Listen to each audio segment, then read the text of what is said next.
కనుక ఈ యొక్క పాపము వల్ల వచ్చే జీతము మరణము.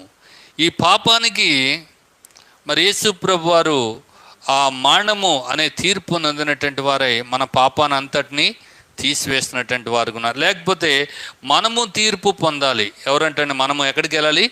తీర్పులోనికి మనము వెళ్ళాలి. అయితే మన తీర్పులోంచి ప్రభు అయినటువంటి యేసుక్రీస్తు వారు దాటించినట్లుగా దేవుని వాక్యము సెలవిస్తున్నటువంటిది ఉంది. ఎందుకు, ఎలా దాటించినారంటే మనందరి పాపము కూడా ఎవరి మీద వేయబడింది?